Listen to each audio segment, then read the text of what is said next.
The lock should not have clicked red, but it did. A flat mechanical beep, a thin red flash, and the access panel on the gate to my grandma's beachfront condo rejected my badge, as if I were a stranger. I stood there with my suitcase handle still in my hand, the ocean wind pushing my hair across my face, and felt something cold settle under my ribs. I had been gone for 6 weeks, not 6 months, not 6 years. 6 weeks. Long enough to rack up jet lag and a few new stamps in my passport. Not long enough for a life to come apart. Or so I thought.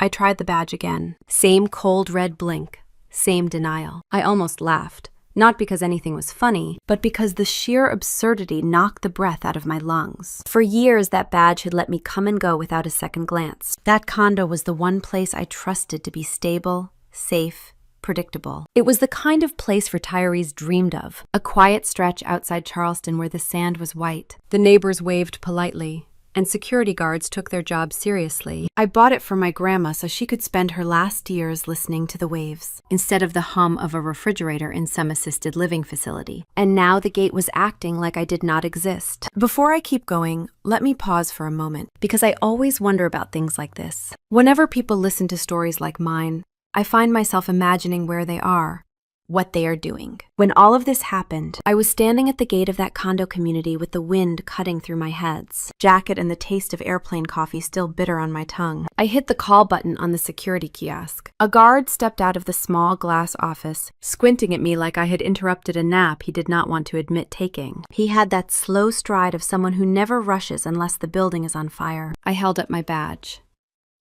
Something is wrong with the system. It is saying my access is denied. He took it, scanned it on his handheld device, and waited.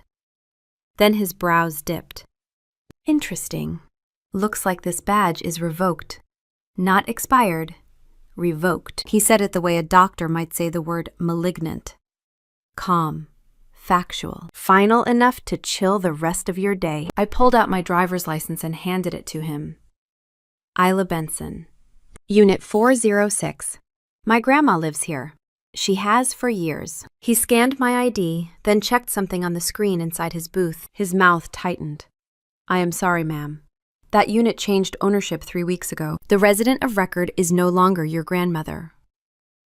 No longer your grandmother. As if she had ceased being a person overnight. I blinked hard, because for a second I wondered if I had heard him wrong. My brain simply refused to process the combination of words he just used. You must have the wrong unit. No, ma'am. 406. Ownership transferred. Your access rights were removed at the same time. The wind hit me again, colder this time. I felt the familiar instinct rise, the one I use in meetings when a deal goes sideways. Breathe.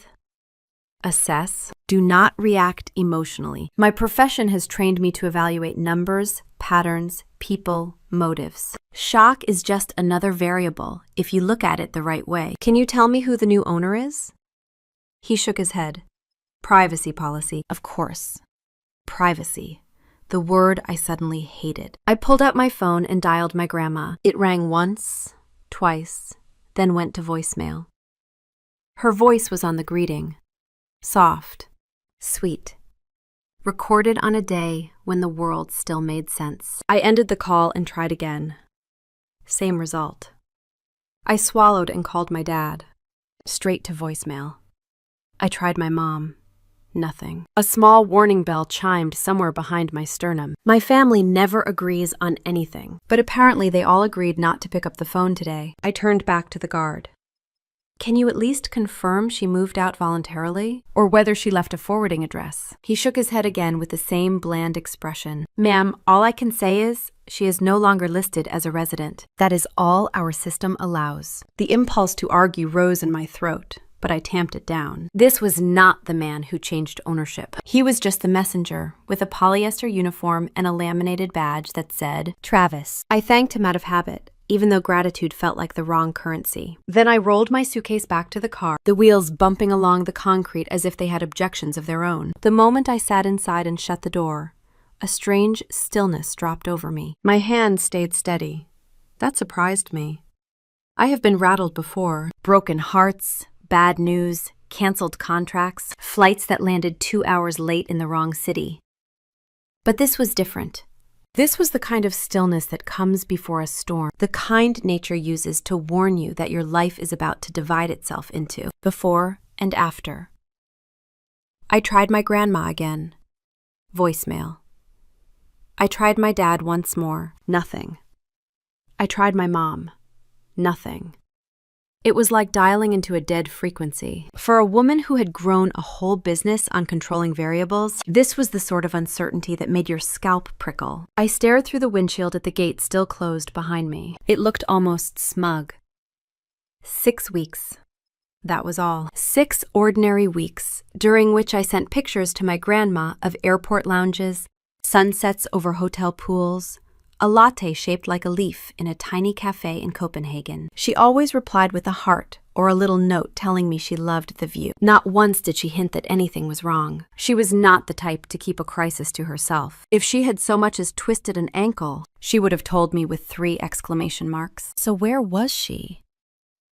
I sat there long enough for a minivan to drive past, and a couple, in tennis shoes, to speed walk by with tiny dogs wearing matching sweaters. Life kept moving, as if I were not sitting inside a car trying to make sense of a reality that did not line up with anything I believed. I closed my eyes and let my head fall back against the seat. Somewhere in my memory, a small image surfaced. Me at 8, sitting on my grandma's lap on the porch of her old house in Asheville, while she taught me how to peel apples in one long spiral. She said that life only feels messy when you stare too close. Step back, and sometimes the pattern shows itself. It was one of those lessons that did not sink in until adulthood. Apparently, it still needed work. When I opened my eyes again, the sun had slipped lower. I took one more breath, picked up my phone, and started calling every place I could think of. Hospitals, shelters, friends of hers. Anyone who might have seen a 76-year-old woman with silver hair and a habit of thanking strangers for holding the door. Most calls went nowhere. A few promised to check. No one had answers. The truth was simple and awful. I had no idea where my grandma was, and I could not shake the feeling that something was deeply wrong. The condo, the revoked access, the silence from my parents. The lack of any notice from my grandma herself. The variables lined up in a pattern I did not want to recognize yet. I started the car. The sky was turning the color of a bruise, soft purple fading into blue. I headed toward downtown Charleston with my jaw tight and my thoughts doing the quiet, dangerous kind of math. Don't panic. Something colder. Something measured. I still did not know it then, but that gate refusing to open was not the worst part. It was just the first crack in a story that would unravel everything I believed about family, loyalty, and the price of looking away. And I had no idea that this was only the beginning. But I felt it in my shoulders, a kind of heavy awareness settling in the way humidity settles before a storm. I kept driving with one hand on the wheel and the other tapping through contact, lists that suddenly felt too short. The road signs blurred past as I crossed the bridge toward downtown Charleston, the water below dark and flat like it was holding its breath. The first call was to the non-emergency line for the Charleston Police Department. I explained that my grandma was missing, that her residence information had changed without warning, that her phone was going straight to voicemail. The dispatcher listened with the calm cadence of someone who has heard every version of panic, then asked all the standard questions. Age, appearance, any health conditions? When I had last spoken to her, whether she had ever wandered off before. I answered everything mechanically. 76. Silver hair. 5'2". No, never. She was steady, grounded, a creature of routine. Her disappearance was like gravity shutting off for the day. We will put out an alert to local hospitals and shelters. If she is located, you will be contacted, the dispatcher said. I thanked her, though the words came out rough, and hung up. Next were the hospitals. I moved through them in order, starting with the closest to the condo. Charleston Medical. Roper St. Francis. Trident. Each receptionist checked their system. Each told me no, she was not there. I called a few shelters, a few memory care facilities. Nothing. Somewhere between my 6th and 7th call, I pulled into the parking lot of a 24-hour grocery store, parked under a flickering light, and let the engine idle. The hum of it steadied me enough to keep going. I called again. and again. Enough times that the voice of one nurse began to feel familiar, like we were co-workers sharing a long shift. It was close to 10 in the evening when my phone finally rang with a number I did not recognize. My stomach tightened. I answered, and a man's voice introduced himself as an officer with the Charleston police. "We think we may have your grandmother," he said. "She was brought in by a patrol unit earlier this evening. She appears disoriented and dehydrated." I wrote down the address, pushed the car into drive, and took off so quickly the grocery cart corral rattled in my rearview mirror. The roads were mostly empty. The stoplights felt too slow. My fingers kept drumming against the steering wheel in a rhythm that did not match. The radio. I kept hearing the security guard's voice. "She is no longer listed as a resident." The facility was a small shelter on the edge of town, next to a church and across from an asphalt lot cracked by tree roots. The entrance was lit by a single buzzing bulb that washed everything in a tired, yellow glow.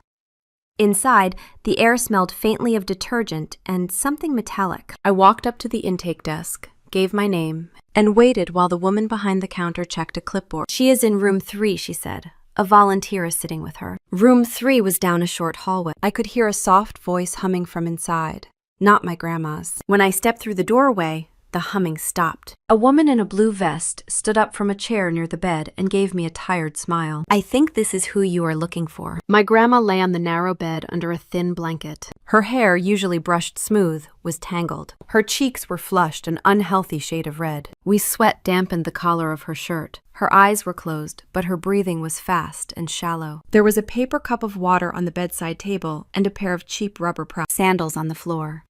The kind shelters keep in bulk. For a moment, I could not move. I had been raised by this woman. She taught me how to tie my shoes, how to make scrambled eggs fluffy, how to balance a checkbook, and how to recognize when someone was taking advantage of my kindness. And here she was, looking like a neglected patient abandoned in a hallway. I stepped closer. Grandma. Her eyelids fluttered. Then she opened her eyes and focused on me with difficulty, like I was a memory just out of reach. She tried to smile, the way she always did when she saw me, but it came out crooked. "Isla, honey, you are here." I sat on the edge of the bed and took her hand. It was hot. Too hot. Her skin felt fragile, like parchment left in the sun. "What happened? Where have you been?" Her breath hitched. "Oh, sweetheart. I tried to call you. Someone took my phone. I think it fell." The volunteer gave me a sympathetic nod and quietly stepped out so we could have privacy. A nurse came in a few minutes later, a tall man with tired eyes and a clipboard tucked under his arm. He introduced himself, glanced at the monitors, and told me her temperature was just over 102. She was dehydrated, weak, likely had not eaten in at least a day. Then he said something that made the room tilt a little. There were traces of a sedative in her blood work. A small amount, not enough to be dangerous, but enough to impair judgment. I stared at him, the words refusing to fit into any framework of reality I recognized. "She does not take sedatives. She has never been prescribed anything like that." "I know," he said gently. "Sometimes it happens by accident. Someone gives an elderly person the wrong medication. Sometimes it is intentional." He paused. "Do you know anyone who might have given her something?" I shook my head slowly. No, at least I did not think so. But the truth was, I did not know what to think. After he left, I helped my grandma sit up enough to sip some water from the paper cup. Each swallow made her wince as if her throat hurt. She apologized between breaths. "I did not mean to scare you. I tried to get home. I sat by the boardwalk for a long time. Then it got dark and I got tired. And then the police were asking me questions." Her voice drifted in and out. There were gaps, holes, places where her memory should have connected but did not. And I tried to piece together the sequence on my own, building a timeline out of fragments. At one point she reached for me, her grip weak but steady enough to anchor me. "I missed you so much." I rested my forehead gently against her hand. "I missed you too. And I am here now." We stayed like that for a while, my hand around hers, the hum of fluorescent lights filling the silence. Exhaustion crept across her features until her eyes closed again. Her breathing evened out, softer this time. She fell asleep holding my fingers, as if letting go might send her drifting somewhere I could not find her. When she was resting, I stepped out into the hallway. A vending machine hummed near the wall. Someone was coughing in a distant room. I went to the small waiting area, dropped into one of the plastic chairs, and let my bag fall at my feet. I stared at the floor tiles, pale squares framed by darker grout lines, like a grid meant for sorting chaos. My mind kept looping back to the same sequence: revoked access, new ownership, no contact. Her missing, the sedative. None of it made sense, and yet all of it made too much sense when lined up next to my parents' silence. My hands finally started to shake. Not much, just enough that the tips of my fingers trembled as I pressed them together. I clasped them in my lap to steady them. A person who spends her life analyzing risk learns to ignore her emotions until the facts line up. Tonight, the facts refused to stay still. They flickered like a faulty light bulb. Something had happened to my grandma, something no one had warned me about, something no one had admitted. And now she was lying in a shelter bed with a fever, no phone, no money, no explanation. I sat there for a long time, long enough for the night staff to change shifts, long enough for the nurse to give me a quiet nod as he walked past, long enough for my thoughts to shift from fear into something colder and more structured, a kind of calculation. A kind of pattern forming behind my eyes. I folded my arms tight across my chest, listening to the distant sounds of the building. I had returned from a 6-week trip expecting normalcy. Instead, I had walked into a void shaped exactly like the person who raised me. And as I sat alone in that hard plastic chair, the pieces arranging themselves into a picture I did not want to see, but could not look away from. And by the time the hallway quieted again, my grandma's nurse told me she was awake and asking for me. I stood, stretched the stiffness from my back, and walked toward room 3 with a strange, cold clarity settling behind my ribs. I was not ready for answers, but answers were coming anyway. She looked better than she had earlier, though not by much. Her fever had eased a little. Her eyes tracked me more clearly, and when I sat beside her, she reached for my hand with a weak sort of urgency. "You found me," she whispered, as if she were worried the whole thing had been a dream. I squeezed her fingers gently and told her of course I did. I always would. Then I took a slow breath, bracing myself. "Grandma, I need you to tell me what happened." She looked toward the window. It was dark outside, the kind of thick coastal darkness that absorbs light instead of reflecting it. I could see her thinking, trying to pull the memory out of whatever fog the sedative had left behind. She swallowed, then began. "They came to the condo, honey, your dad and your mom. They told the security girl at the gate they were my family, so she let them in." I sat very still. My parents had not visited that condo in years. They always made excuses. Too far, too busy, too inconvenient. Hearing they had shown up while I was gone made something tighten in my chest. My grandma continued. "Your dad said they were there to help me with some paperwork, something about updating records while you were away. He said you told him to come, that you wanted things ready when you got back." I did not interrupt her. I could hear my own pulse in my ears, steady and heavy like a metronome. "He handed me some papers," she said. "He said I just needed to sign them so nothing would get delayed. He said it was all routine. I asked what it was for, and he said it was just a formality." I trusted him. I know I should have read them more carefully, but my eyes are not what they used to be, and I did not want to seem difficult. She looked down at her hands, ashamed in a way that made my throat tighten. Then she told me about the orange juice. "Your mom handed it to me. She smiled and told me it would help me feel less tired. I thought nothing of it. It tasted strange, but I drank it because she was being so kind." Kind. The word hit me harder than anything else. Kindness used like bait. My grandma hesitated. After that, everything got fuzzy. "They said they were taking me to see the sunrise at the beach. I remember getting into the car. I remember feeling sleepy, too sleepy. I tried to tell them something felt wrong, but I could not get the words out. And then I woke up on a bench by the dunes, and they were gone." My throat tightened. "How long were you alone?" She shook her head. "I do not know. It was late when the police found me." I felt something cold uncoil inside me. Not panic, not grief. Something sharper. Something that felt very much like the beginning of fury, but controlled, measured, like water under ice. I kept my voice calm, because she needed calm. "Grandma, did they take your phone?" She nodded slightly. And my keys, sweetheart. I could not get into the condo even if I found my way back. Her words clicked into place with the security guards. Revoked access. New ownership. Everything lining up with mechanical precision. Like a spreadsheet I did not want to reconcile, but could no longer ignore. I helped her sip more water, adjusted her blanket, and stayed with her until her eyes grew heavy again. When she fell asleep, still holding the edge of my sleeve like a child afraid of the dark, I knew exactly what I had to do. I stepped into the hallway and pulled out my phone. I did not rehearse what to say. I did not need to. The question had already formed, clear and sharp as glass. I called my dad first. The line rang 3 times, then clicked. He answered, sounding irritated, like I had interrupted something more important than the blood in my veins. What, Isla? I kept my voice steady. Why did you leave her? There was a pause, a long one. The kind where people choose between truth and convenience. Then he let out a breath that sounded like annoyance. She wandered off. We are not responsible for that. My fingers tightened around the phone. You drugged her. You took her phone.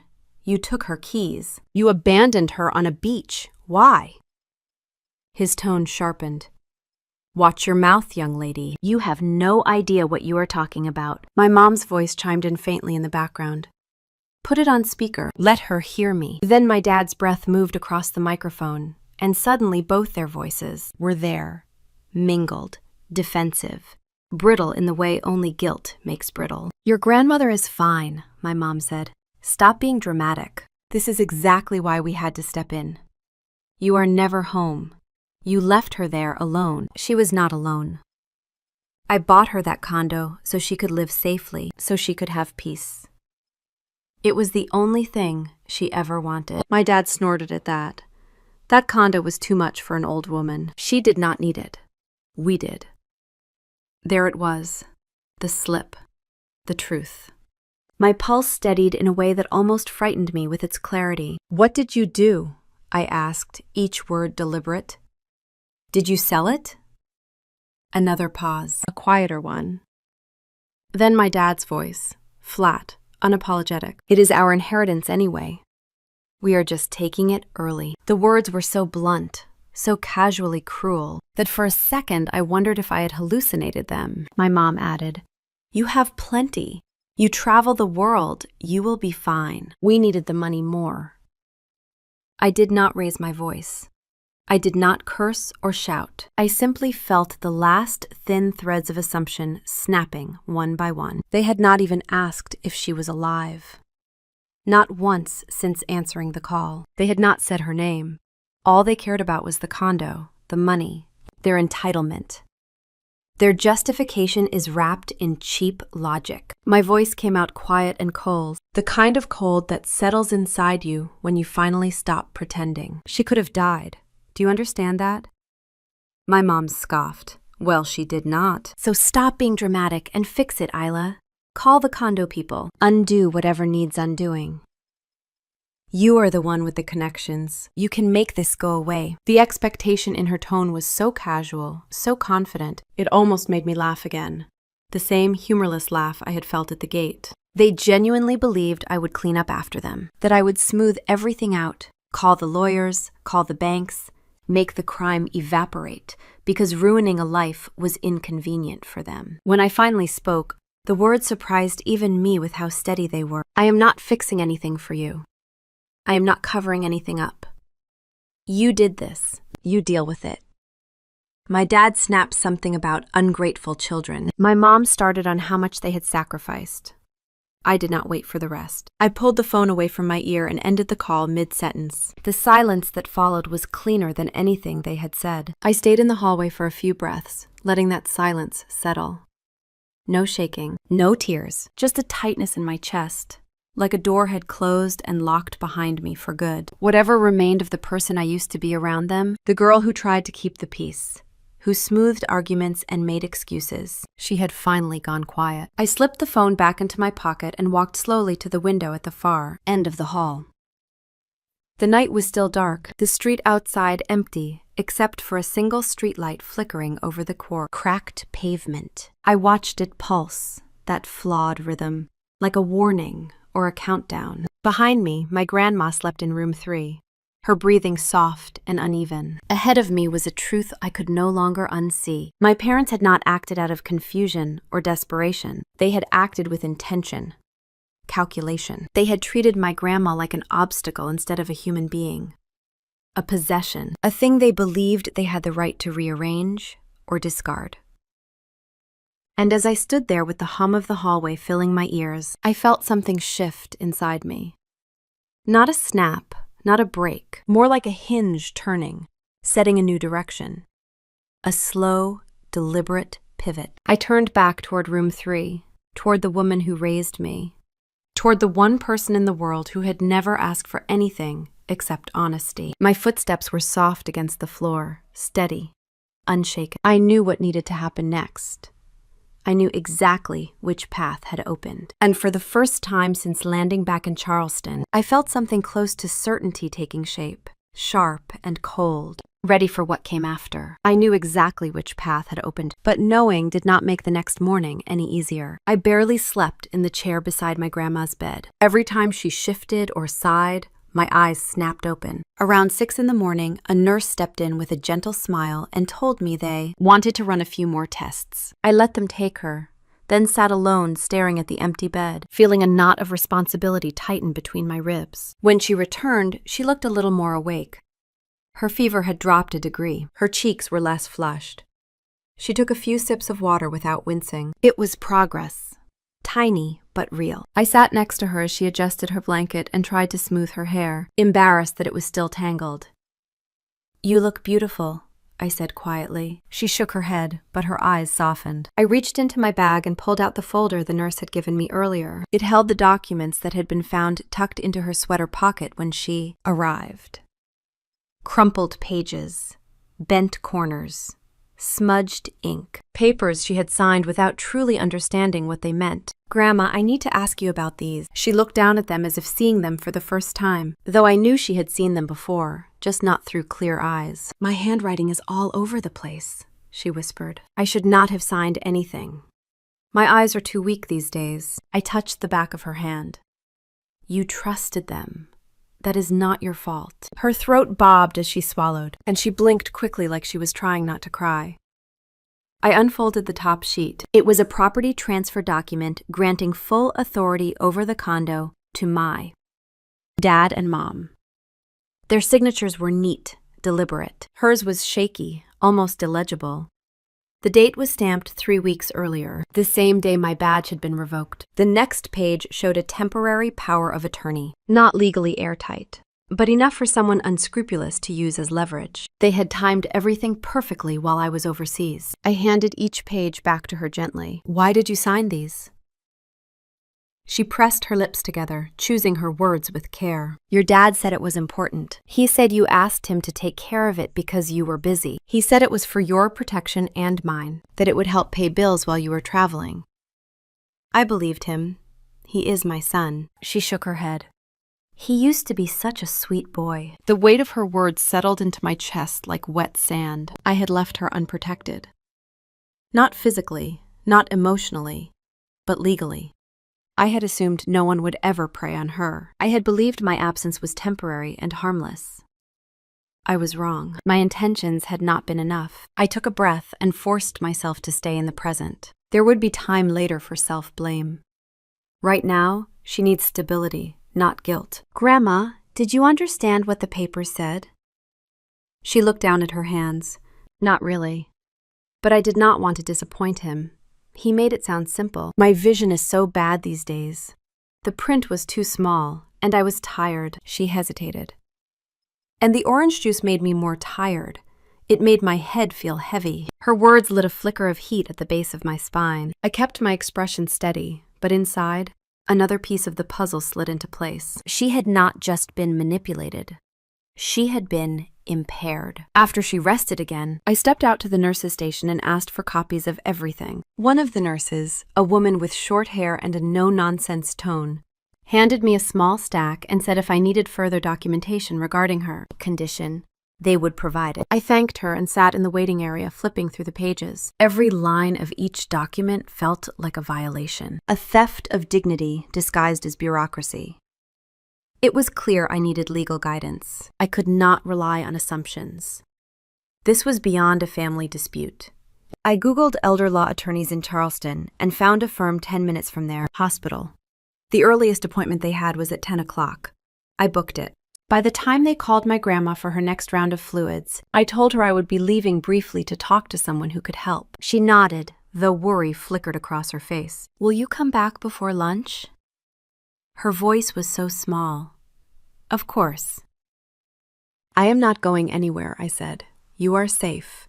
I promise." The law office was in an old converted house painted pale blue with a wraparound, porch and white columns. Inside, the air smelled like lemon cleaner and old books. A receptionist directed me to a small conference room. A few minutes later, a woman in her 50s walked in with a leather portfolio tucked under her arm. She introduced herself as attorney Marlene Gray. She offered a firm handshake, then sat across from me with a warm but focused expression. "Tell me what is happening." Her tone reminded me of a surgeon before an operation. Calm. Methodical. Seriously, I laid out the sequence of events as clearly as I could. The revoked badge, the missing grandma, the shelter, the fever, the sedative, the paperwork, my parents' phone call. As I spoke, she took notes quickly and efficiently. Her pen moved like someone familiar with complicated stories and broken families. When I finished, she looked at the documents I brought and her brows tightened. She tapped the power of attorney first. "This is invalid for anything beyond basic tasks. It is not durable. It is not notarized correctly." And she signed under suspicious circumstances, which makes it challengeable. Then she lifted the property transfer page, scanned it, and let out a slow, controlled breath. "This is concerning. The signature looks compromised, and the timing, combined with her medical condition, suggests she lacked the capacity to consent." She paused, choosing her words with care. "What you are describing fits several warning signs of elder financial abuse." The phrase hit me harder than I expected, even though I already knew it deep down. Hearing someone else say it, someone trained in the law, made it real. I asked what the next steps should be. She leaned back in her chair. "First, we report this formally, both to the police and to Adult Protective Services. Second, we challenge the transfer of ownership. Third, we pursue an injunction to prevent your parents from contacting or accessing your grandmother. Fourth, we determine whether to pursue civil or criminal charges or both." A part of me flinched at the word criminal. It felt extreme. But another part of me, the one that had seen my grandma feverish in a shelter bed, knew that my reluctance was a luxury she no longer had. Attorney Gray flipped one more page and looked at me over the edge of her glasses. "I need to ask you something. Are you prepared for this to become a legal battle? It will not resolve quickly. Your parents may retaliate. It will get messy." I met her eyes. I had spent years avoiding messes. Years keeping peace at my own expense. Years letting my dad and mom dictate the emotional weather in every room we shared. That version of me had walked into a shelter last night and seen some things she would never forget. I took a breath and answered, "Yes, I am prepared." She nodded once, sharply. "Then we begin." We spent the next hour reviewing details. Every call, every timestamp, every piece of paper. She explained that sedation, even mild, could constitute undue influence. That elderly individuals signing complex documents without explanation is a known red flag. That abandonment is taken seriously, especially if medical harm results. With each explanation, the knot in my chest loosened slightly, not because this would be easy, but because someone finally understood the magnitude of what had happened. Someone could name it with precision instead of excuses. By the time I stepped back into my car, the late morning sun reflected off the windshield in a glare that made my eyes water. I rested my hands on the steering wheel and exhaled slowly. I expected to feel anger, but what filled me instead was a strange sense of resolve, a structured calm, the kind that settles in once you stop hoping bad people will choose to do better. I went back to the hospital. My grandma was awake, sitting up, and eating a few spoonfuls of applesauce with shaky determination. I helped her, tucking a napkin under her chin. When I told her I had spoken to a lawyer, she closed her eyes for a moment, like the weight of the last 24 hours was finally catching up with her. "I am so sorry, sweetheart," she murmured. "I made everything harder." I shook my head. "No, they did. Not you. Never you." She reached for my hand again. "You always try to fix things, even when they are not your fault." I swallowed the tightness in my throat. "This is not about fixing. This is about protecting you. And this time, I am not backing down." We sat together quietly for a while. Her breathing steadied. The color returned to her face little by little. At one point, she drifted into a light nap. I watched her chest rise and fall, a soft rhythm, a reminder of how close this had come to ending differently. I thought of the papers she had signed without understanding, of the orange juice on the beach, of my parents' voices on the phone, sharp and unapologetic. And I understood, with a clarity that felt almost clinical, that this was not an isolated mistake. It was the culmination of a pattern that had existed in quieter forms for years. When my grandma stirred again, she whispered that she was tired. I stood, adjusted her blanket, and dimmed the light above her bed. When the room finally settled into soft quiet, I stepped out into the hallway. The air outside was cool as I sank into a chair near the nurse's station, my hands folded in my lap. My thoughts moved in slow, deliberate lines. I was not planning revenge. I was planning protection. Those two things just happened to intersect. And as I sat there watching the corridor stretch ahead, I felt the next steps forming, clear and steady, waiting for me to act. The next steps were forming, clear and steady, waiting for me to act. And by the time the sun rose the following morning, I felt that same stillness inside me. The kind that comes when every excuse finally burns away. My grandma was resting, her fever down enough that the nurse felt comfortable keeping her medicated and monitored. I kissed her forehead, promised I would be right back, and walked out of the hospital with a determination that felt almost clinical. Charleston Police Department sat near the waterfront, a squat brick building that looked like it had been holding its breath since the 1970s. The paint on the windowsills was cracked from salt air. The sidewalk out front tilted slightly toward the street, as if the building itself was tired. Inside, the lobby smelled like old carpet, burnt coffee, and the faint tang of copier toner. A woman at the front desk looked up, her expression alert but not unkind. "Report or request?" she asked. "Report," I said. "Elderly harm. Fraud. Abandonment." Her posture straightened. She took a clipboard from beside her computer and handed it to me as if she had already understood the weight behind the words. "Fill out everything you can. Leave nothing blank if you know it." The row of chairs along the wall sagged in the middle, and when I sat, the cushion released a faint puff of air. A bulletin board hung above me with curling flyers about community meetings, blood drives, neighborhood watches. I started writing. Dates, written out in full. Locations, names, the revoked badge, the forged documents, the sedative traces, the abandonment.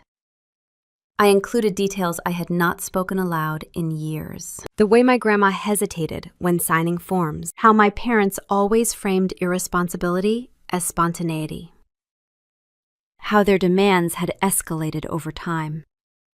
For once, the past did not feel heavy. It felt like evidence. When I returned the clipboard, the receptionist scanned the pages quickly, but not carelessly. She nodded once, firmly, and called someone on an internal line. "Someone will be with you shortly." The officer who appeared 20 minutes later walked with a slight limp, the kind that suggested an old injury rather than age. He introduced himself simply as Officer Brenner and led me to a small interview room that looked like it had been painted beige to discourage emotion of any kind. He opened a notebook and let me talk.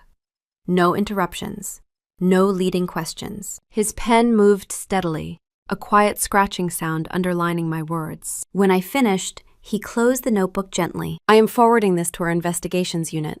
Someone will call you. Expect to hear from them soon."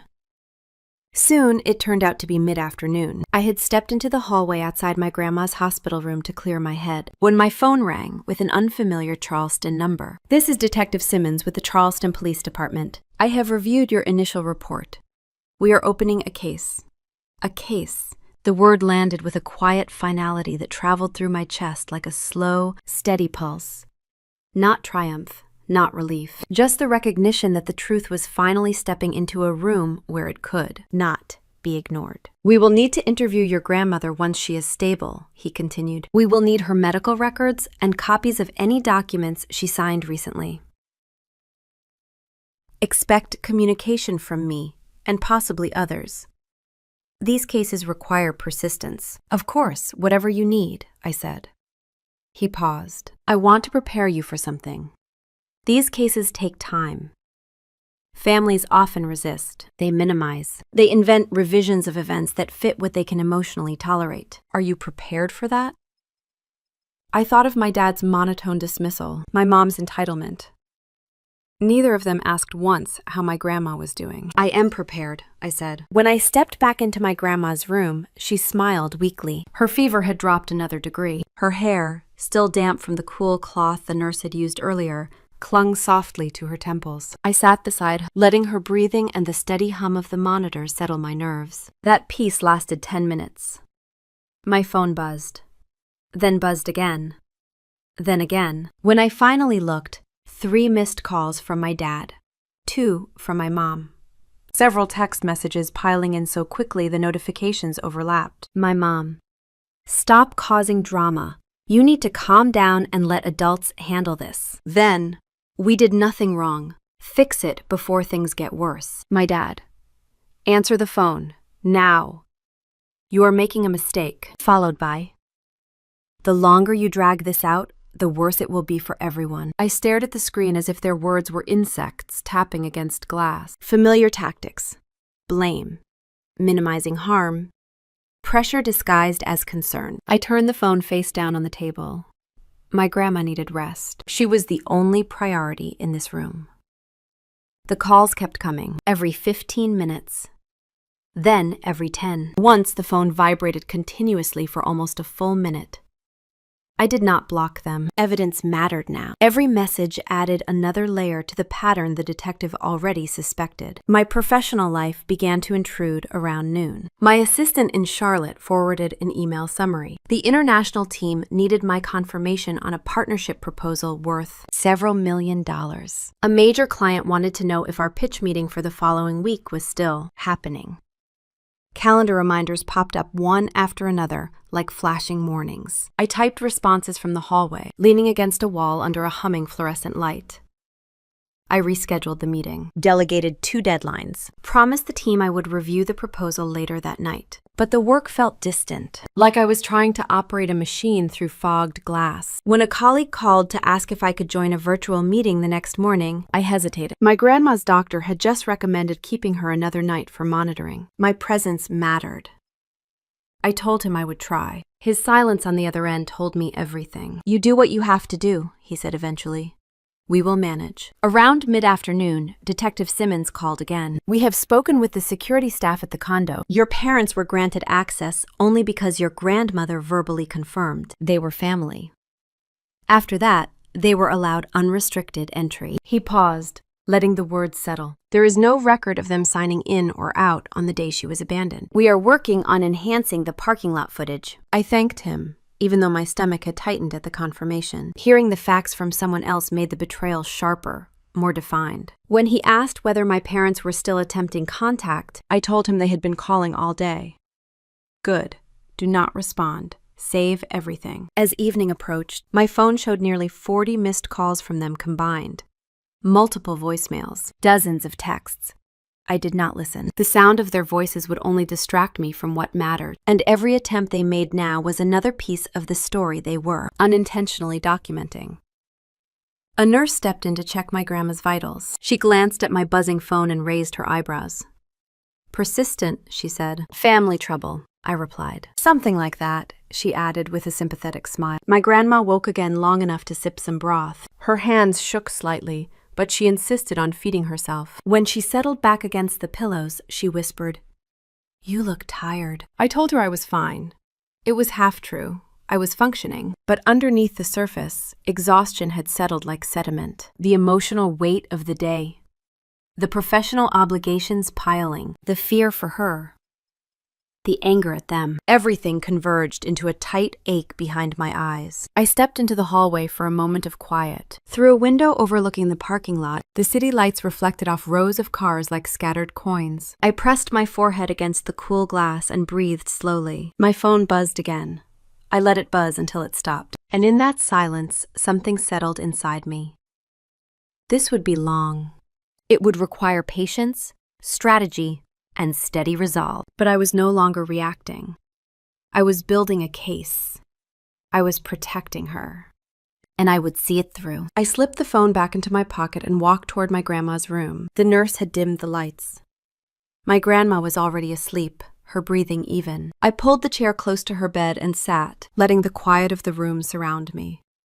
Outside, the night grew deeper. Inside, everything felt still. And while my parents' calls continued flashing across my screen, their panic no longer held any power over me. My focus had narrowed to a single point.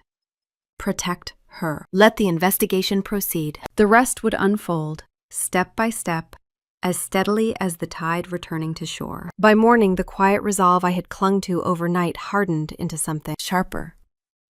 My grandma was stable enough to move from the shelter's medical unit to a small, temporary care suite the hospital arranged for her while we waited for a longer-term placement. I handled the paperwork, thanked the staff, and helped her settle into the new room. A modest space with pale walls and a view of the parking lot. She said it felt safe. For now, that was enough. I was adjusting her pillows when the knock came. It was not a polite tap. Not a hesitant knock. It was heavy and familiar in a way that pulled every muscle in my back tight. When I opened the door, my dad and mom were standing in the hallway, flanked by the harsh fluorescent lights that made their expressions look even, sharper than usual. My dad spoke first. His voice was a clipped whisper, the kind people use when pretending to be respectful in public spaces. "We need to talk. Now." My mom stood behind him with her arms crossed, her jaw tight, already casting herself in whatever role she thought would get her what she wanted. I stepped into the hallway and closed the door behind me, just enough to block their view of my grandma. Seeing them in that hallway, after everything they had done, made something cold ripple down my spine. They looked like two people who had shown up for a negotiation, not for accountability. My dad started in quickly. "You made a huge mistake going to the police. You should have come to us. We could have worked this out as a family." My mom chimed in before I could respond. "The damage you are doing is unbelievable, Isla. Completely unnecessary. Just call them and tell them it was a misunderstanding. Fix this before it gets worse." Fix this. The same words she used on the phone. As if consequences were something I could sweep aside with a single email. As if my grandmother's condition, the drugs in her system, the abandonment, the theft, could all be cleaned up like spilled sugar on a table. I kept my voice low. "What are you doing here?" My mom tossed her hair back. "We came to see your grandmother. She needs us. We are her family." My dad nodded quickly, adding, "And we need to talk about the condo situation. The paperwork is getting complicated because of your interference. We need your cooperation." There was that word again, need. It was always about need with them. Their need, not anyone else's. "You are not seeing her," I said. My mom blinked like she had misheard me. "Do not be ridiculous. Of course we are. We need to explain things. She is probably confused. Let us in." I moved my body fully in front of the door. "No, you are not going in that room." My dad's voice dropped to a dangerous whisper. "That is not your decision. She is my mother. You do not get to control access to her." I met his stare with steady calm, the same tone I used in high-stakes contract meetings when someone tried to bulldoze past boundaries. "Actually, that is exactly what I get to do now. You do not get access to her. Ever again." For a moment, neither of them spoke. My mom's mouth fell open slightly, her face going slack with shock. My dad's eyes narrowed, a look I had seen many times as a child when I did not obey fast enough. It had always worked on me before. Not today. My mom found her voice first. "You cannot be serious, Isla. We are doing what is best for everyone. You escalated things by involving strangers. You made this ugly. If you think shutting us out will help anything, you are making a fool of yourself." There it was, the script. Blame, shame, distortion, delivered flawlessly, almost rehearsed. I felt the anger rise, but instead of boiling hot, it settled low and cold. You drugged her. You made her sign documents she did not understand. You left her alone on a beach with no phone, no money, and no way home. My voice did not waver. I am done pretending this is anything but abuse. My dad stepped closer, towering over me like he used to when I was 12 and afraid of disappointing him. Now I just felt tired. He hissed under his breath. You are exaggerating. She wanted our help. She agreed to sign everything. You travel all over the world and leave her alone for weeks at a time. We were doing you a favor. A favor? I let the word sit in the air. A favor that put her in a hospital bed. My mom reached out and grabbed my arm, her nails digging lightly into my sleeve. Listen to me, she said quietly, her eyes darting toward the closed door as if she might open it. We know you are emotional right now. You are tired, but you need to stop this before the investigation ruins our lives. You can undo this. Just tell the police you overreacted. Tell them you misunderstood. Do what a good daughter would do. Good daughter. I almost laughed right then, a quiet, humorless breath that stayed trapped in my chest. All my life they had used that phrase as a leash. I pulled my arm back. I am a good granddaughter. That is the only title that matters here, and I am done protecting people who hurt her. My dad stepped forward again. Lower your voice. People are watching. He looked over his shoulder as if the hospital staff might take notes. You do not want this to get out of control, he said. You are making a scene. I glanced around the hallway. A few nurses walked past, glancing at us with mild curiosity, but no judgment. The irony almost made me smile. They actually cared more about my grandmother's well-being than the two people who had raised me. This conversation is over, I said. Leave. If you try to get near her, I will call security. My dad scoffed. You cannot keep us from her. You are not a judge. Maybe not, but the actual judge will hear from us today. That stopped him. He blinked, eyes narrowing as if trying to decide whether I had the authority to make that threat. I did. Attorney Gray had already prepared the temporary protective order. All I had to do was sign one more form. My mom's tone shifted instantly, her voice softening into the fragile tremble she used when she wanted sympathy. Isla, please. We are family.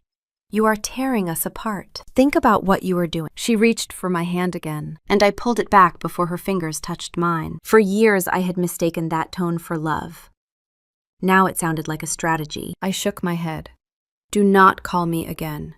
Do not come here again. If you try to contact her directly, you will deal with the court. My dad opened his mouth, probably to unleash whatever threat or insult he had been saving, but I did not give him the chance. I stepped back, put my hand on the door, and ended it with a single sentence, spoken quietly, firmly, without anger. You do not get access to her.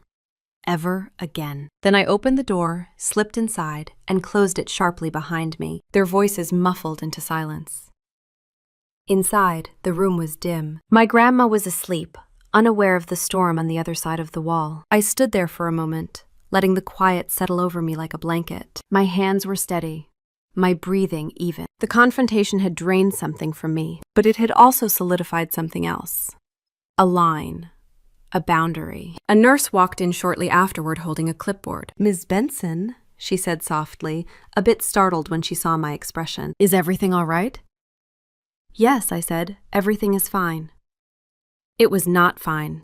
Not yet, but something had shifted in my favor. Later that afternoon, Attorney Gray called to tell me the judge had approved the temporary protective order. It was broad and clear. My parents were prohibited from contacting my grandmother directly or indirectly. They were also barred from approaching the hospital or any future residence might occupy. Violating the order would result in immediate legal consequences. I thanked the attorney and hung up. My phone buzzed again. More texts. More missed calls. My dad blamed me for tearing the family apart. My mom rewrote the story to cast herself as the victim. It was like watching two people audition for roles in a play where the script number longer matched the truth.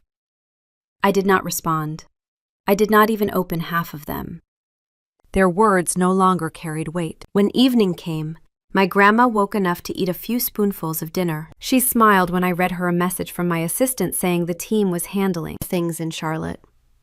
She worried I was working too much. I told her not to think about it. After she fell asleep again, I stood by the window. The parking lot lights flickered the way they had the night she was found. The air felt thick with a mix of exhaustion and determination. Behind me, my grandma rested. Ahead of me stood a legal battle I had not asked for, but was prepared to face. And somewhere between those two realities, I felt a thin, quiet thread of strength begin to weave itself into something unbreakable. The thin, quiet thread of strength I felt weaving through me did not erase the exhaustion that settled into my bones over the next few days. If anything, the strength made the exhaustion sharper, more clearly defined, like the outline of a cost I had not fully calculated. Doing the right thing was not free. It requires a kind of steady endurance that no one warns you about when you are young and still believe justice runs on clean, straight lines. My grandma was discharged from the hospital after 2 more nights of round-the-clock observation. The doctors wanted her in a safe, supervised environment until her strength returned, and the shelter she had been found in was not an option. Too chaotic. Too many unknown faces, too many opportunities for confusion. I rented a short-term furnished unit in a quiet senior community outside Mount Pleasant, a place with single-floor cottages and a small pond where geese gathered near sunset. It was expensive, painfully expensive, but it was clean and quiet and had 24-hour staff on site. When I signed the contract, the leasing agent smiled at me with the kind of reassurance people sell when they know you are desperate. Moving her in was slow. She got tired easily. I walked her from room to room, showing her the kitchen, the living room, the small patio outside the bedroom window. She ran her fingers over the back of the couch like she was memorizing its texture. When she reached the bedroom, she paused and looked around quietly for a long moment. "It is quiet here," she said. The words were so simple, yet they sank into me with unexpected weight. Quiet was something she had not truly had in years. Not with the constant tension my parents brought into every interaction. Not with the strain she hid so well. Quiet was luxury. Quiet was safe. Quiet was expensive. When I left her that evening, promising to return early the next morning, she held my hand and squeezed gently. "I know this is hard on you. You do not have to do every little thing. Let me manage some of it." Her voice trembled with guilt more than fatigue. I shook my head. "You have already done enough for me in this lifetime. Let me do this part." She smiled, but I could see struggle in her eyes. Pride mixed with gratitude. Gratitude mixed with worry. I drove home to my apartment in Charleston for the first time in nearly a week. The place felt unfamiliar, like someone else's life had been paused there, while mine had shifted into something heavier. Stack of unopened mail. Plants drooping from neglect. My suitcase is still sitting near the doorway from the night the gate denied me entry. I stepped inside and felt the weight of everything hit me all at once. I sat at my dining table, opened my laptop, and pulled up my bank account. The rental fees, the hospital copays, the legal retainers, the emergency supplies, the ride shares back and forth. The numbers stacked themselves into neat little columns of reality, each one a reminder of how fast stability can drain away when you are caring for someone who has been harmed. I earned well. I saved well. I was disciplined. Still, watching the expenses climb triggered an instinctive tightening in my chest. It was not fear exactly. It was my responsibility turning into arithmetic. As I scanned the totals, my email notification chimed with 2 new messages, one from my assistant, one from my team led in Charlotte. I opened the assistant's note first. There were more questions about deadlines, meetings that needed rescheduling, clients asking about my availability. The team lead's email was polite but strained. He needed updates on the international proposal. He needed reassurance that I was still capable of managing my division. He needed me to be someone who was not currently stretched in 12 different emotional directions. I replied with promises I was not entirely sure I could keep. I wrote carefully, balancing honesty with professionalism. My tone was steady. My intention was clear.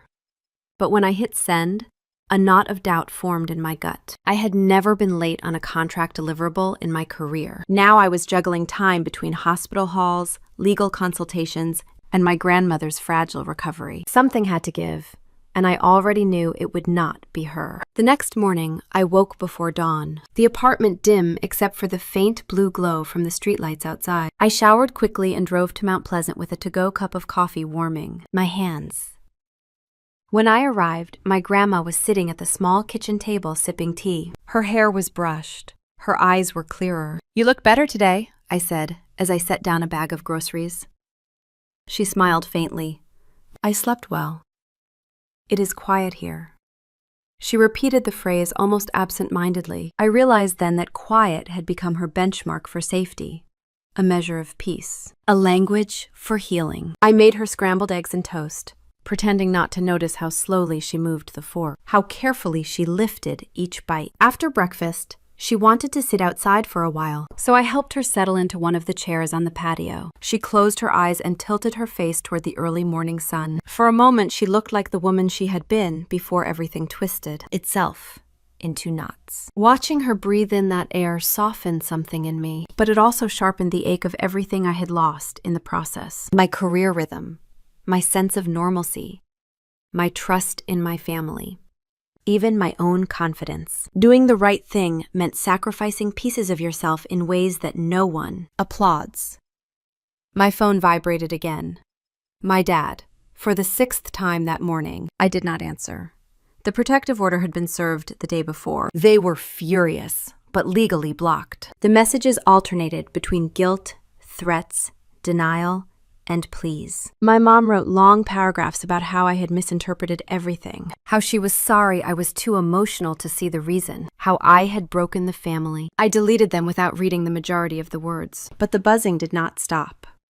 Neither did the pressure in my chest. By afternoon, I caught myself sitting in my car outside the pharmacy with my forehead resting on the steering wheel.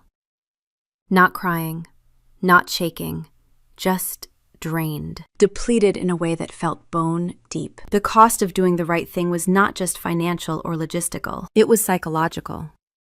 It required a kind of fortitude I had not built intentionally. It required discomfort, isolation, patience. It required letting go of the illusion that family will eventually correct itself if you just wait long enough. I forced myself to sit up. I took a breath. Then another. When I returned to my grandma's cottage with her medication, she greeted me with that soft smile again, a smile that made every sacrifice feel both enormous and worth it. As evening approached, I made her a simple dinner. She ate slowly, then asked if we could watch the sunset from the patio. We sat side by side, wrapped in light sweaters as the sky shifted from blue to gold to pink. The geese honked somewhere across the pond. A couple walked past with their small dog on a leash, nodding politely in that quiet southern way where everyone acknowledges each other, without intruding.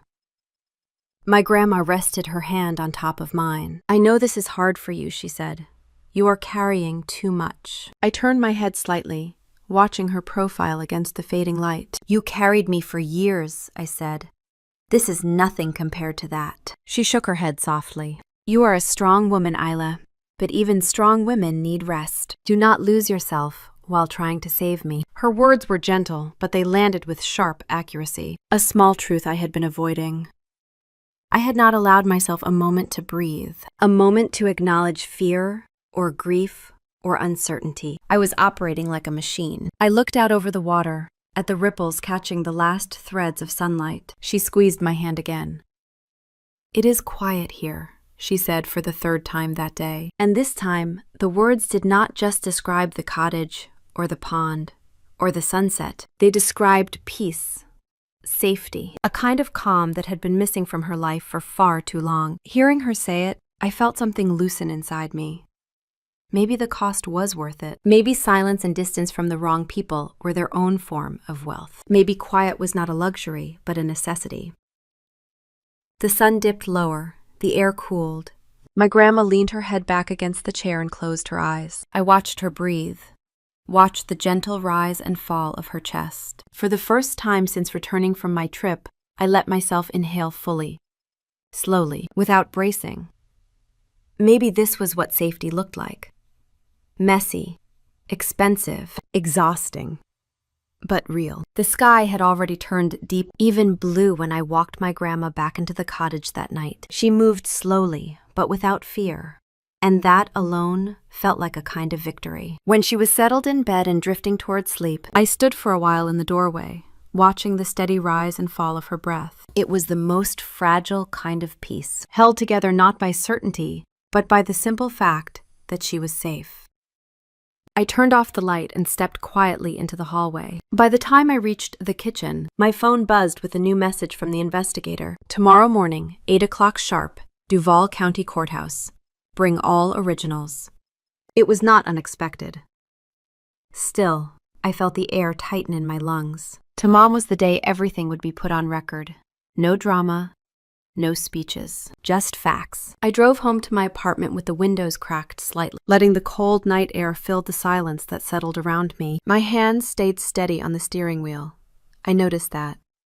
There had been a time when they shook with adrenaline or anger or exhaustion. Now there was only a dull, anchored awareness that the next steps were procedural, almost mechanical. Karma does not yell, I thought. It just arrived. Often quietly. I slept lightly, the way you sleep before an exam or a medical scan, knowing the morning will take something from you even if you are ready. When I woke around 6, the apartment had that early morning stillness where the hum of the refrigerator felt too loud. I dressed in simple black pants and a blazer, nothing theatrical. I wanted to look like what I was. A woman who had come to tell the truth. Before leaving, I called the senior community to check on my grandma. She was eating breakfast, the nurse told me. She asked if she should save you a pastry. The comment softened me for a second. She was thinking ahead. She was imagining normal days again, simple rituals. I said I would stop by after court, even though I did not know how long the process would take. Traffic into downtown moved steadily. Sunlight poured between the tall buildings, hitting the windshield in sharp angles. As I walked into the courthouse, the marble lobby felt colder than I expected. People moved quietly, heads down, clutching folders and briefcases. Court buildings have a way of stripping everyone to their essentials. No one is impressive there. No one is small. Everyone is accountable. The investigation team met me outside courtroom 7. The lead investigator, Detective Warner, nodded in a calm, measured way. He had one of those faces that gave nothing away. A habit I understood. Some professions require stillness. The attorney I had hired, Mark Ellery, arrived moments later, carrying a leather folder packed with documents. He had a presence that made people lower their voices. It was not intimidation. It was clear. When the bailiff opened the doors, the three of us stepped inside. The judge assigned to our petition was a woman in her 60s, glasses perched low on her nose, the kind of judge who had probably heard every excuse imaginable. I sat at the left table, Mark beside me. My parents sat across the aisle. Seeing them in that fluorescent light hit differently. They looked smaller than they had sounded on the phone during their fury. My dad stared at the table. My mom blinked rapidly, her lips tight like she was bracing for a medical procedure. Their attorney leaned toward them, whispering something neither of them seemed to absorb.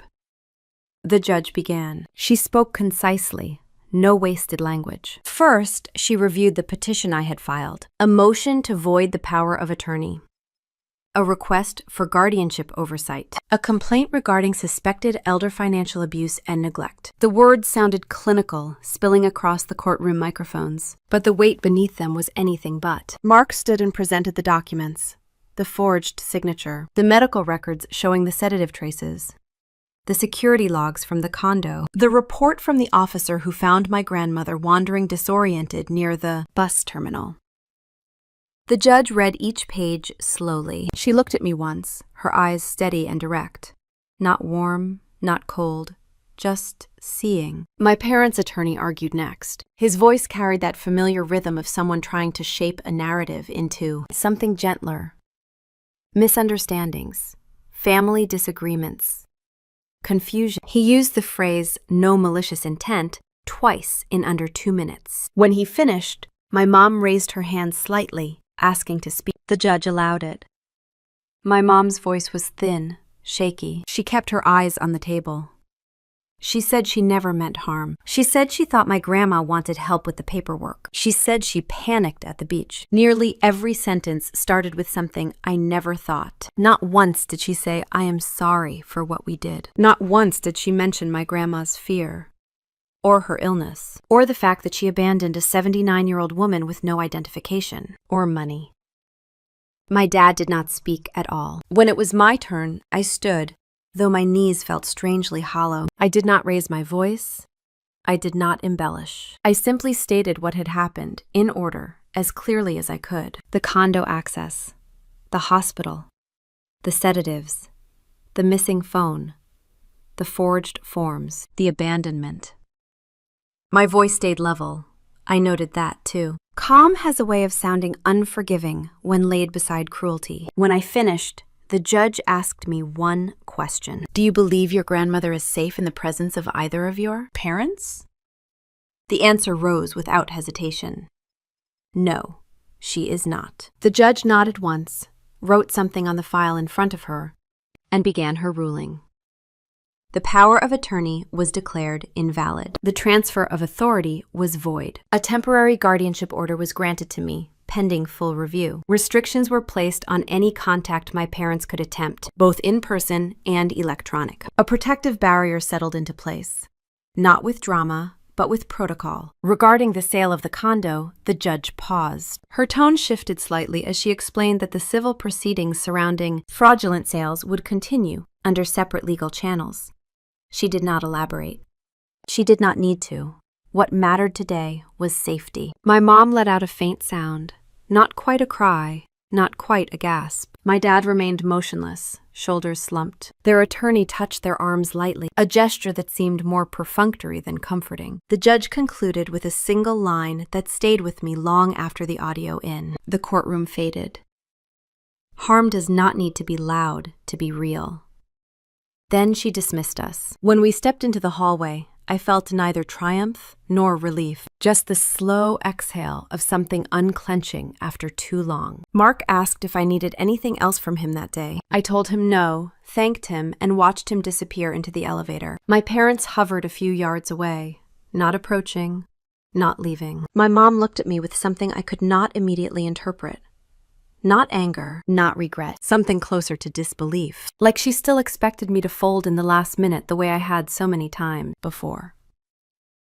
But that era was over. She opened her mouth as if to speak, then closed it again. My dad would not meet my eyes. I walked past them without stopping. Outside, the sunlight felt too bright after the courthouse's dim interior. I stood on the sidewalk for a moment, letting the warmth hit my face. My phone buzzed. A message from the nurse at the senior community. "Your grandmother is having lunch and asked if you might come by later." I smiled faintly. Even in the middle of legal storms, life kept its gentle rhythm. I drove straight to her cottage. When I walked in, she was sitting at the small table with a bowl of soup. She looked up, studying my face quietly. "It went fine," I said. She nodded as if she already knew. We spent the afternoon in her living room, talking about everything except court. She asked about my work. She asked if I had eaten. She asked if I thought the hydrangeas in the front yard were too crowded, and maybe needed thinning. Each question was an act of grounding, a way of reminding both of us that our lives were more than legal documents and betrayals. Later, when she took a nap, I stepped onto the patio. The pond rippled under a gentle breeze.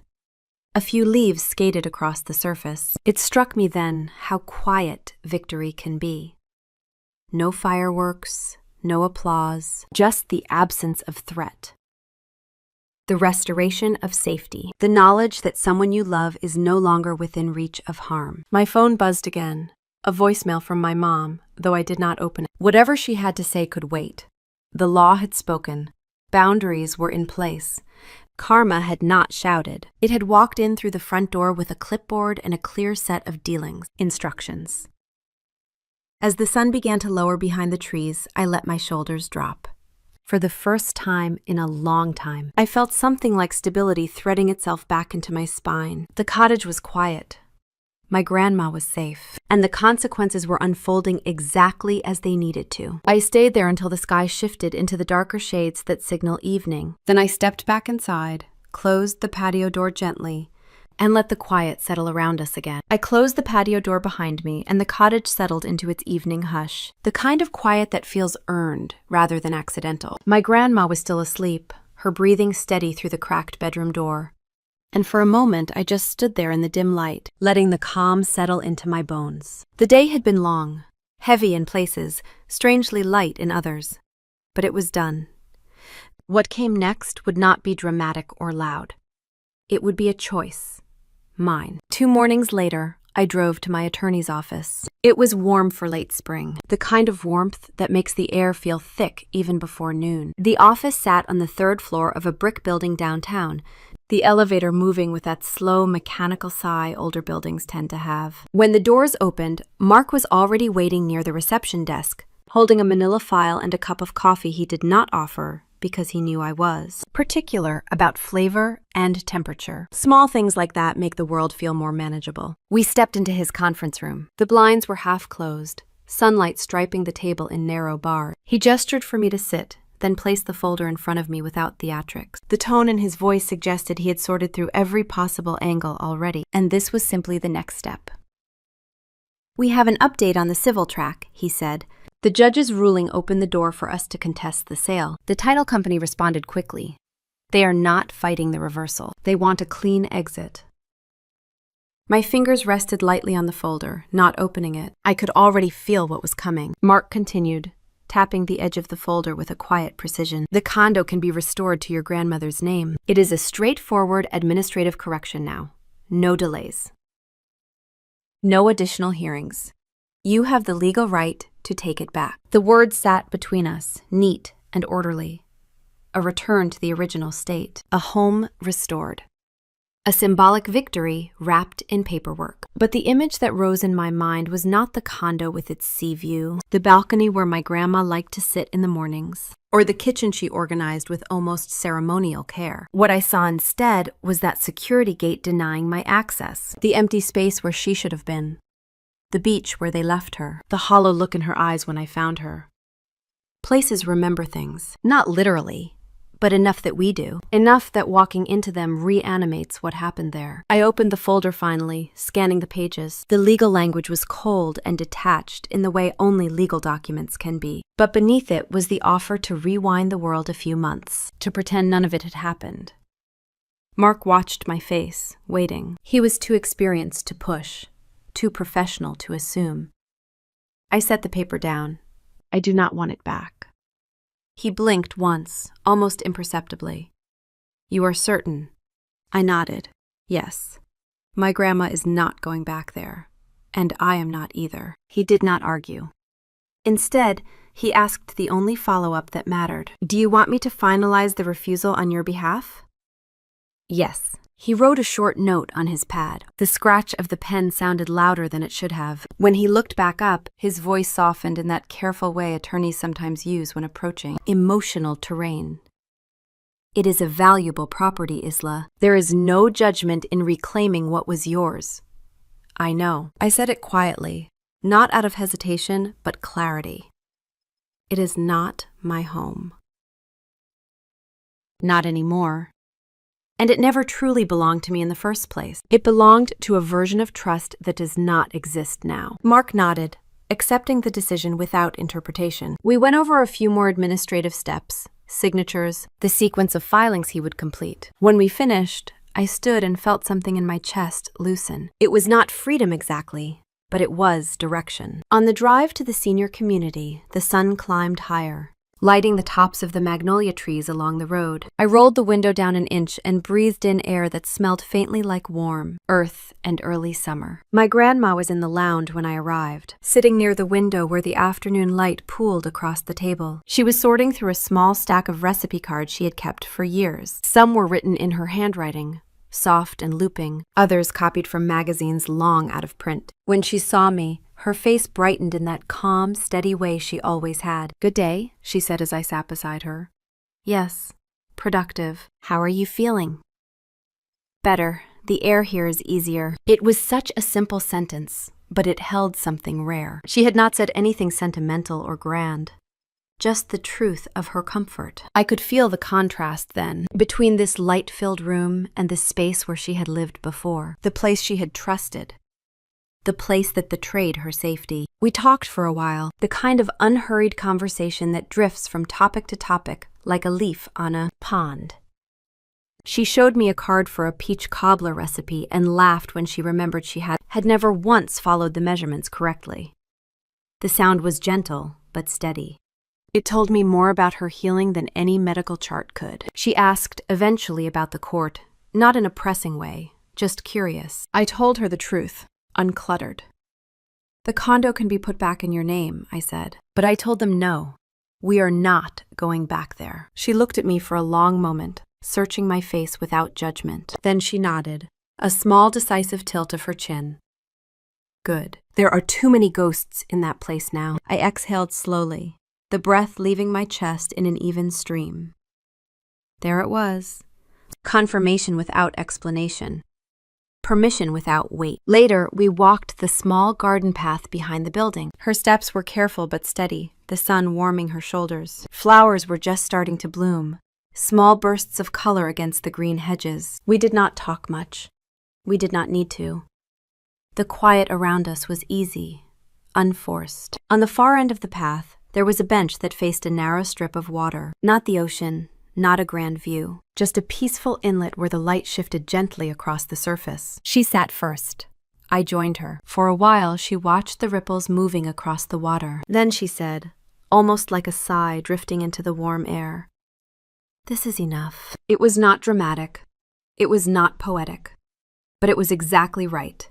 A declaration that peace does not need scenery.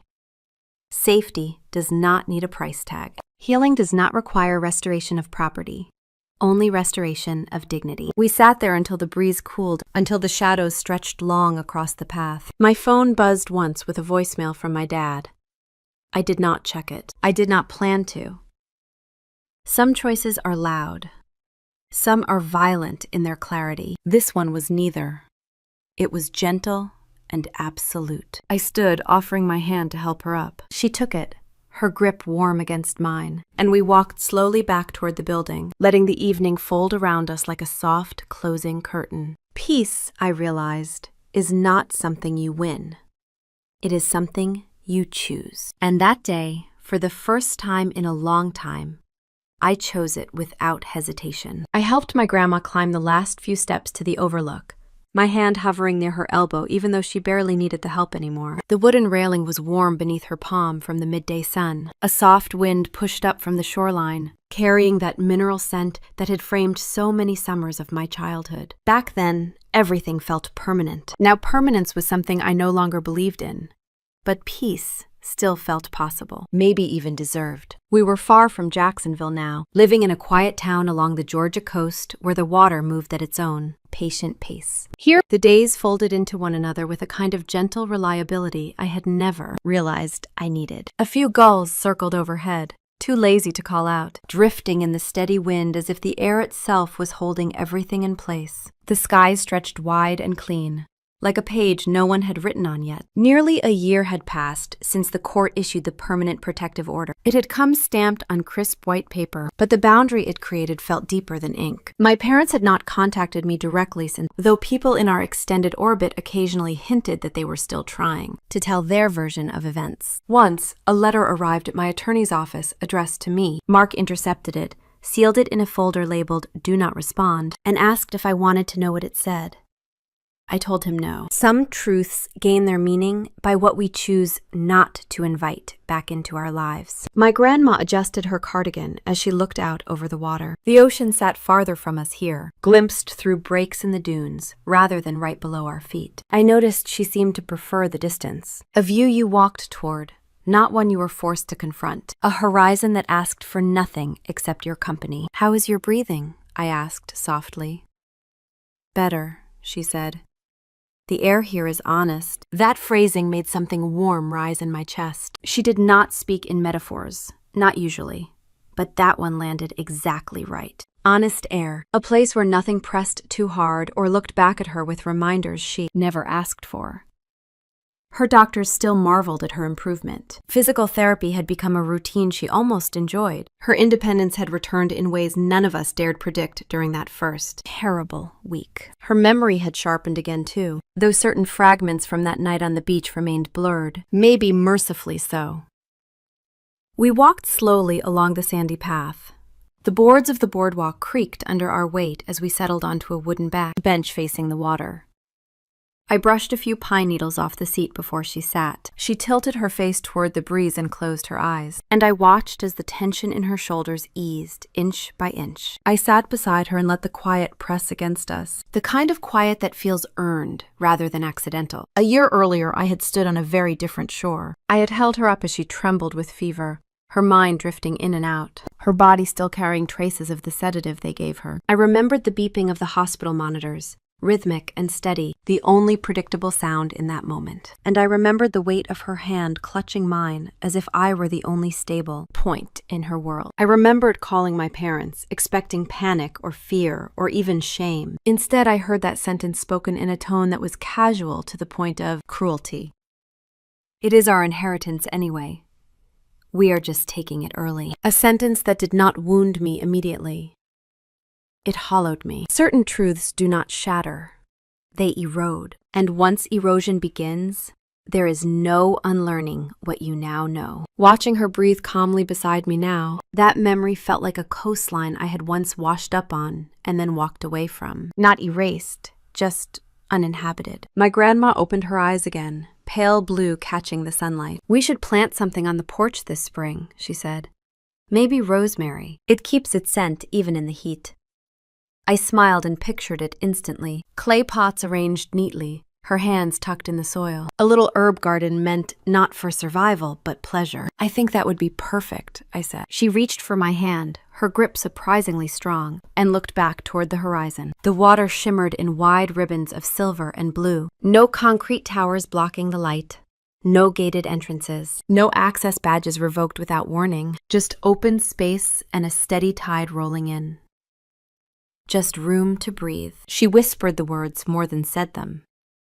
"This is enough." The simplicity of it hit harder than any declaration. The phrase slid into me like a final puzzle piece I did not realize I was still holding.